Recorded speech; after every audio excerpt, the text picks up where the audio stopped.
Hello, Swartz Creek. My name's Jim Kitchen. I'm the Deputy Superintendent here in Swartz Creek Schools. And I'm Rodney Heatherton. I am the Superintendent of Swartz Creek Schools. We're coming back at you here with podcast number 2, and this is Thanksgiving week, one of my most favorite weeks of the year, and for obvious reasons. But Rod, what are some things that you are most thankful for? Well, Jim, I am thankful for the 3 F's: faith, family, and friendships.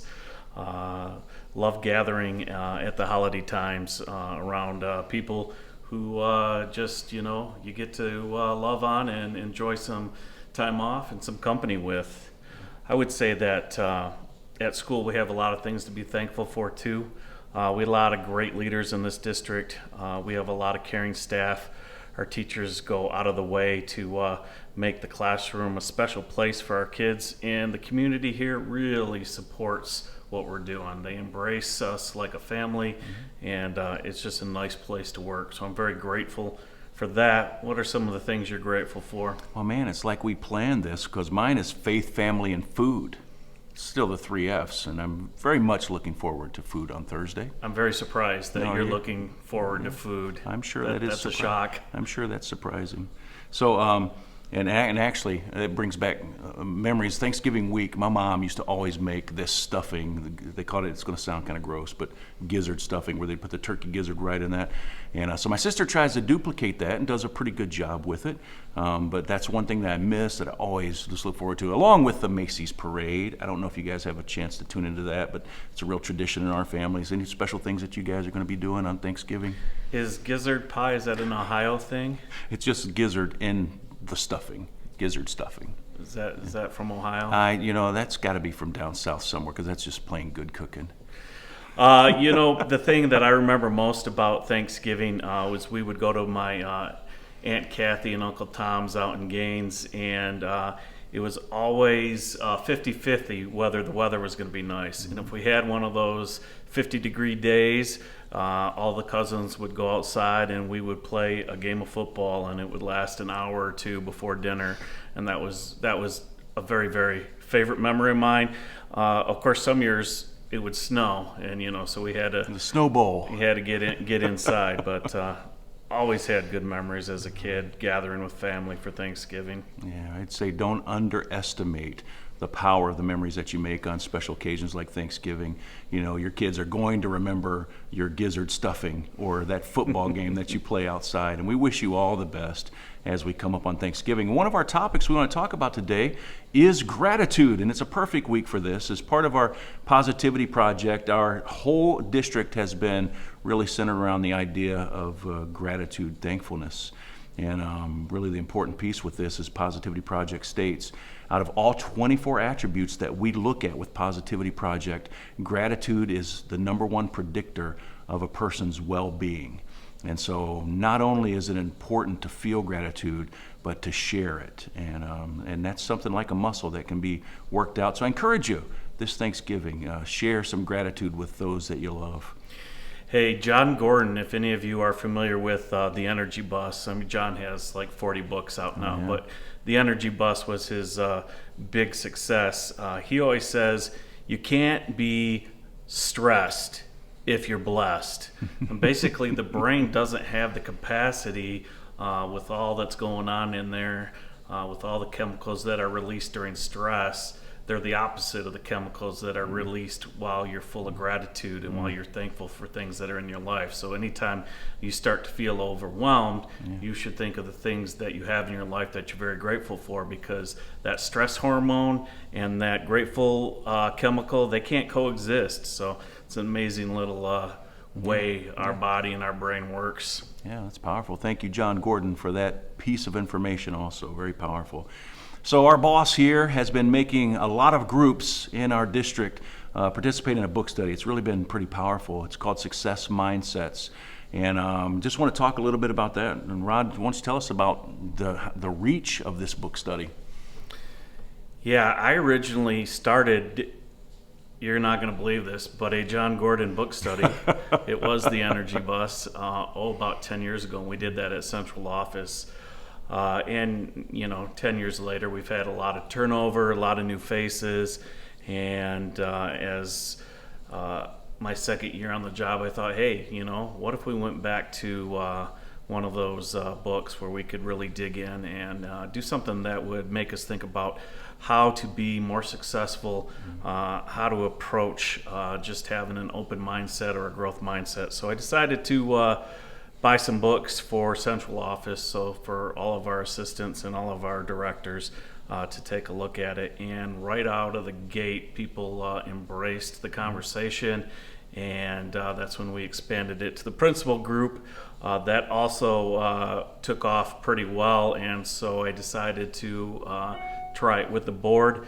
Not too often, we do book studies with the board, but I've seen it done once or twice in the past, and I thought, hey, if all of our leadership groups, the principal, central office, and the board are all looking at ways in which we can be more successful, in which we can approach situations with that growth mindset, I thought, this could be something that really puts our leaders on the same page and creates that reach for excellence. Yeah, it's been very interesting. You take something like this. It's not really an education book, but we're asking our educational teams to take a look at it and really reflect. And I think I've been in all three of the studies with the different groups, central office and with the principals and on the board.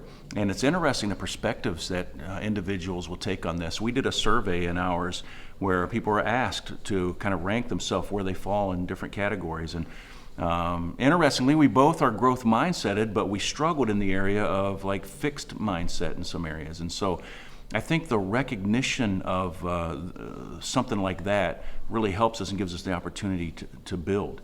And but first you got to understand. You have to understand who you are and your perspectives on things. And I think that's what this book study is doing. It's been very interesting to hear the different groups talk about how this is kind of impacting their life and impacting their thinking. So, with that. Also, Rod, what do you think having a growth mindset means, and what does it mean for learners? I think that the most important and valuable lesson a learner can have when embracing a growth mindset is that ability to fail, to risk, or take any negative situation and turn it into a growth situation, into a learning situation. Oftentimes, people fall into either that growth or that fixed, and the research shows that a growth mindseted person is going to strive to persevere through whatever problem they're dealing with. And we talk about that in the classroom all the time. We talk about it especially in our STEM rooms, and where we get kids up and moving and trying all of these experiments, and we have no idea what's going to happen in the experiment. The egg may smash, the tower may fall, the ball may come off the track, whatever it is. How do you continue to modify that experiment? How do you continue to ask questions? How do you redesign what you're working on? And that's really what a growth mindset is kind of that push to continue to be successful. Usually, if you don't have a growth mindset, when tasks get tough, people tend to shut down. Mm-hmm. And what we're trying to do in Swartz Creek in all our classrooms is provide those experiences of risk and failure so that we're not shutting down, but we're growing, we're asking those thoughtful questions. How has STEM and growth mindset seem to be related for you since you've been in Swartz Creek? Oh, I just think when you're able to get in a place and just discover and use things to discover, that's where it kind of opens up and gives you an opportunity to own your learning. And I should clarify too, interesting, when I talked about growth and fixed, it's actually the closed and open piece where I found myself personally struggling. Growth mindset, I do absolutely believe that all kids can learn, and teachers can learn to be great teachers. And that comes right along and right back to this idea of growth mindset also, as you mentioned. Our goal in Swartz Creek is self-efficacy, believing that we have the power to do something and then taking actions to do it. STEM Labs is one way that we have opened up opportunities for all our students within the district to be able to explore and really control their learning. And so it's been a great thing to watch, and it really has really shines at our middle school. Our middle school are pioneers. with the idea of STEM and STEM labs. And so when we have the open houses at the middle school, we encourage you to show up and check out what your kids are doing. It really is a beautiful thing. This is going to be now transforming into our high school, and we have teacher Nathan Elder there who is providing experiences for high school kids to be able to come and explore with our STEM lab also. So really a strong belief that we have in Swartz Creek is the power of STEM. And I would just want to give a huge shout out to Michelle Bealby. She is our district STEM coordinator. And Michelle has worked so hard to grow the program. She was there when Deke Elementary became a Deke STEM Academy, and she was there when we expanded it out to all the elementaries, and then through the creation of the STEM labs, through the 2018 bond, she was there to kind of push all of that inquiry learning up into the middle school. And if you stop by those STEM labs, like you said, at the middle school, those rooms are just full of amazing places to explore and to notice and to wonder and just to have that natural curiosity. That's right. The other story that I have that goes along with the book study is there was some research in there that talked about how when you're growing up, if you are being pushed to have that A or that 100% or that perfection, you could end up being in a fixed mindset.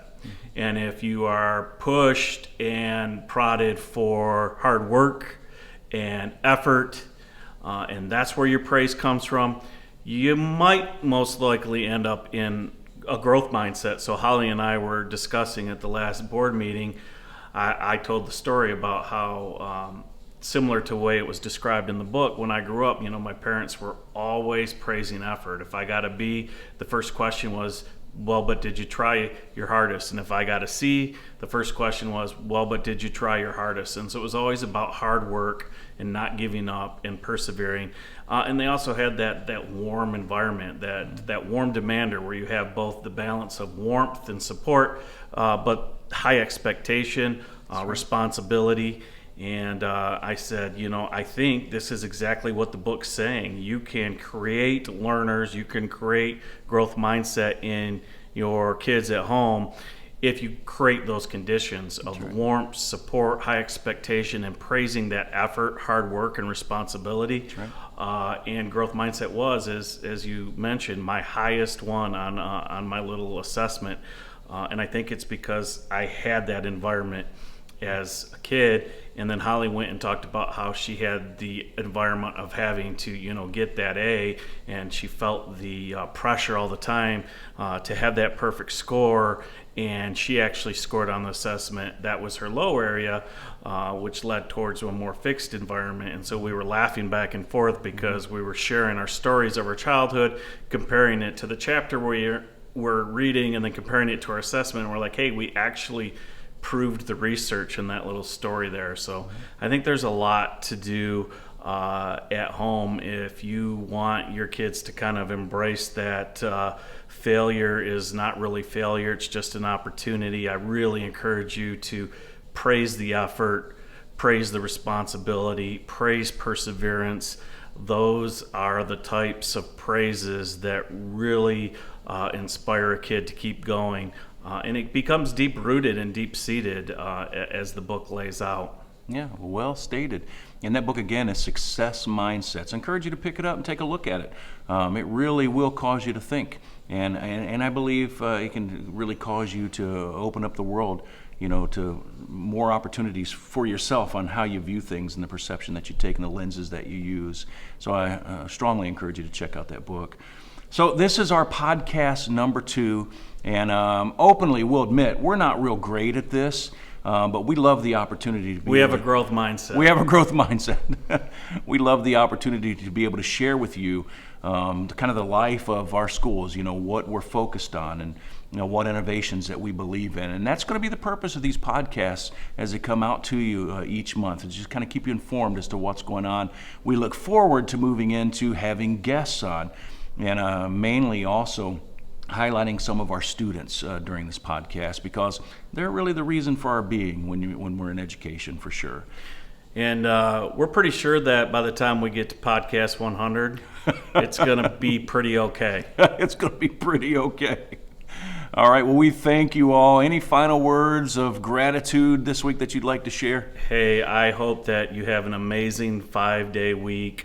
I hope that you have the opportunity to spend some time with family and friends and just enjoy the break. We appreciate you. We appreciate the support that you provide to us as a leadership team in Swartz Creek, and we pledge to work hard to make our district strive to the excellence that you hold us accountable to. Have a great Thanksgiving. Happy Thanksgiving.